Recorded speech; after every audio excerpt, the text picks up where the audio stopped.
छत्तीसगढ़ का जिलेवार जो हम अध्ययन कर रहे थे, उसी क्रम में आज हम जिला गरियाबंद का अध्ययन करने वाले हैं।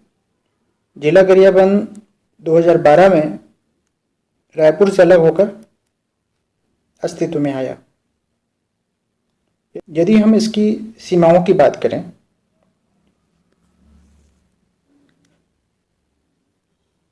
तो उत्तर में महासमुंद, पश्चिम में रायपुर और दक्षिण पश्चिम में धमतरी जिला के जो सीमा है उसे स्पर्श करती है। वहीं अंतर्राज्यीय सीमा की बात करें तो उड़ीसा की सीमा से लगी हुई है। गरियाबंद जिला प्रशासनिक दृष्टिकोण से 5 तहसीलों में विभक्त है: राजिम, छुरा, गरियाबंद, मैनपुर और देवभोग। इसे याद करने के लिए मैंने एक छोटा सा ट्रिक बनाया हुआ है। इसे यदि आप ध्यान से देखेंगे तो याद करने में आपको काफ़ी आसानी होगी। जैसा कि देख पा रहे हैं आप, गरियाबंद जिला में 2 नदियां प्रवाहित होती हैं। एक तो पैरी नदी और दूसरा है सोंडूर नदी।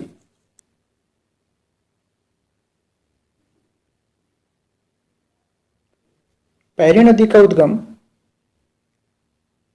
गरियाबंद तहसील में भातरीगढ़ की पहाड़ी से होता है और छुरा होते हुए यह राजिम तहसील में जाकर महानदी में मिल जाती है। साथ ही उसी संगम पर एक और नदी आके मिलती है जिसे कहते हैं सोंडूर नदी।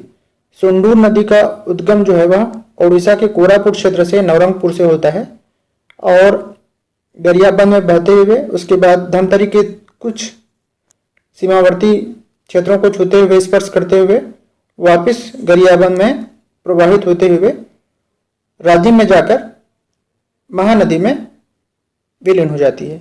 इस प्रकार से हम देखते हैं कि पैरी और सोंडूर नदी दोनों एक ही जगह में मिलती हैं और उस स्थान का नाम है राजिम, जो कि महानदी में त्रिवेणी संगम के नाम से प्रसिद्ध है।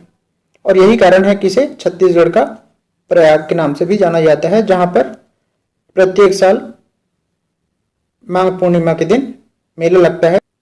स्थानीय स्तर पर इसे पुण्य मेला के नाम से जाना जाता है।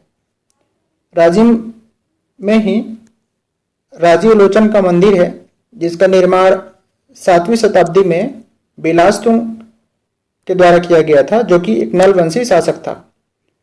इसी का बाद में जीर्णोद्धार किया गया जगतपाल के द्वारा। जगतपाल पृथ्वीदेव द्वितीय का सेनापति था कलचुरी काल में। लोमस ऋषि का आश्रम और कुलेश्वर महादेव का मंदिर भी राजीव लोचन में ही स्थित है। वहीं फिंगेश्वर नामक जगह पे माउली माता का मंदिर भी अवस्थित है। यहाँ पर हम देखते हैं कि पैरी नदी पर 2 जलप्रपात है, घटारानी प्रपात और जतमई प्रपात। ये दोनों ही पर्यटक स्थल के रूप में आजकल प्रसिद्ध हो रहे हैं। यहाँ पर एक बेलटोकरी नामक स्थान है, इंडस्ट्रियल एरिया, जो कि IIDC के द्वारा बनाया गया है। वहीं महर्षि योगी का आश्रम भी राजिम तहसील में ही अवस्थित है। छुरा तहसील में पैरी नदी पर एक बांध बनाया गया है जिसका नाम है सिकासार। 2006 से यहाँ पर जल विद्युत संयंत्र स्थापित की गई है और 7.5 मेगावाट विद्युत का उत्पादन यहाँ पर किया जा रहा है। गरियाबंद तहसील, गरियाबंद तहसील की भातरीगढ़ पहाड़ी से पैरी नदी का उद्गम होता है, ये मैंने आपको बताया। इसके वृंदावनगढ़ क्षेत्र में 2 विशिष्ट जनजाति का निवासी स्थल है। एक है कमार, जो कि सेंट्रल गवर्नमेंट के द्वारा घोषित की गई है। दूसरा है भुंजा, जो कि स्टेट गवर्नमेंट के द्वारा घोषित की गई है। मैनपुर, मैनपुर जो है सर्वाधिक प्रसिद्ध हीरो की प्राप्ति के लिए। यहाँ पर किम्बरलाइट की चट्टानों से हीरो की प्राप्ति होती है। 6 प्रमुख स्थान हैं: बेहराडी, पैलीखंड, कुसुमुड़ा, जांगड़ा, टेम्पल 1, टेम्पल 2 और कोदोमाली।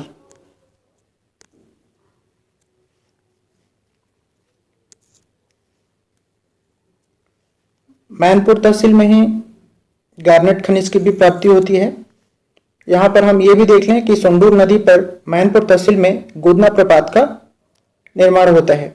वहीं एक अभ्यारण्य है जिसे उदंती अभ्यारण्य के नाम से जाना जाता है, जिसकी स्थापना 1983 में हुई थी और इसका जो क्षेत्रफल है करीब करीब 230 स्क्वायर किलोमीटर है। चलते हैं देवभोग। देवभोग से एक नदी का उद्गम होता है जिसे कहते हैं तेल नदी। तेल नदी महानदी की सहायक नदी है। यह ओडिशा में महानदी में विलीन हो जाती है। देवभोग में ही अलेक्जेंड्राइड नामक अयस्क की प्राप्ति होती है, जो कि भारत का एकमात्र स्थल है।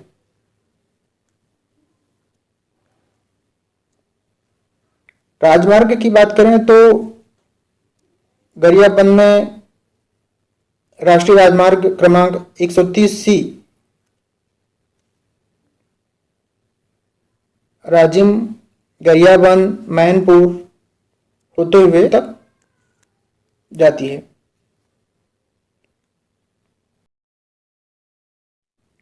इस प्रकार से हमने देखा गरियाबंद जिले के बारे में। आप इसे एक बार ध्यान से देखिएगा, बहुत सारे इंपॉर्टेंट चीज़ें हैं और साथ ही साथ बुक से कोरिलेट करते जाइएगा। जो भी बुक आपके पास स्टैंडर्ड बुक होगा उससे कोरिलेट करते जाइएगा। मैंने बस कोशिश की है कुछ चीज़ें बनाने की और आपको जिसमें से याद करने में थोड़ी सी आसानी हो। तो थैंक यू आप सभी का।